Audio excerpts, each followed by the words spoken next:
fayraska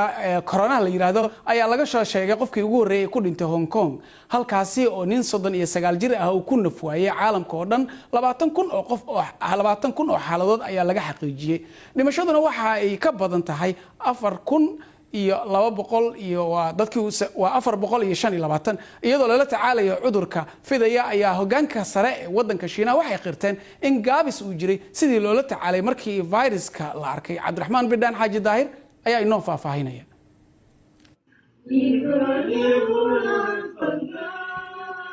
waa ward ku yaala magaalada Wuhan oo lagu daweeyo fayraska kalkaaliyaal caafimaad iyo bukaan ayaa qaadaya heeso wadaniya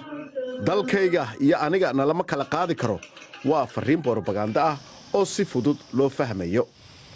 warbaahinta dawladda Shiinaha ayaa iyadu ka hadlaysa in dadka la mideeyo sidii fayraska looga adkaan lahaa boqolaal kalkaaliyaal iyo dhakhaatiir militariga ayaa Wuhan soo gaadhay askariyadan ayaa leh marka dalkayga xaaladiisu adkaato waa waajibkayga inaan aaga hore galo awoodda waxqabad ee Shiinaha muran kama taagna dalkeeba cusbitaal kun sariirooda ku dhisi karaya in ka yar 2 usbuuc shalay ayay taasi dhacday iyadoo bukaankii ugu horeysayna la keenay dhanka kalena waxaa jira muuqaalo naxdin leh oo aan la xaqiijin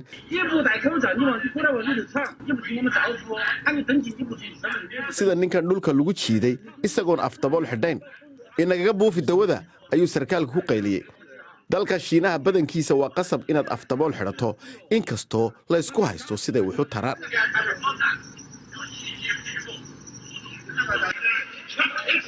fiidiyogan waxaynu ku arkaynaa qoys dhan oo lagu daadguriyay ambalaas sugayay fiidiyo badan oo kuwan oo kale ah ayaa websaytyada caalamiga ah ka buuxa waxaynu arkaynaa nin daa oo laga shakiyey oo lagu handaraabay gurigiisa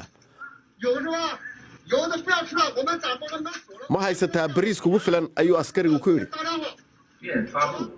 halkana booliska ayaa digniin bixinaya iyagoo u digaya haweeneydan baraha bulshada kaga hadashay arrimaha fayraska waa khalad buu yidhi in wax fayraska ka hadlaya la sheego waxyaabo sidan oo kale ah ayaa ka buuxa baraha bulshada waxayna abuureen cabsi iyo argagax laga dareemay caalamka oo ku saabsan fiditaanka coronavirus dhanka kalena Hong Kong ayaa iyadu xaqiijisay dhimashadii ugu horeysay ee coronavirus 10 ka mid ah 13 barood ee xadka ee dalweynaha Shiina laga galo ayaa la xidhay dad badan ayaa aaminsan inaanay helaynin xaqiiqada ku saabsan waxa ka dhacaya Wuhan iyo bartamaha Shiinaha waxaana jira dad badan oo ku baaqaya in gebi ahaanba la xidho xadka dalweynaha Shiinaha iyo Hong Kong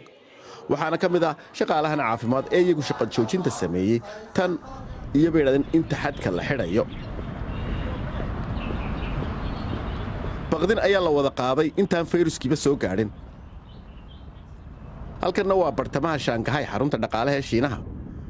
mar dambe ayaa haddaba la ogaan doonaa dhaawaca dhaqaale ee fayraskani geystay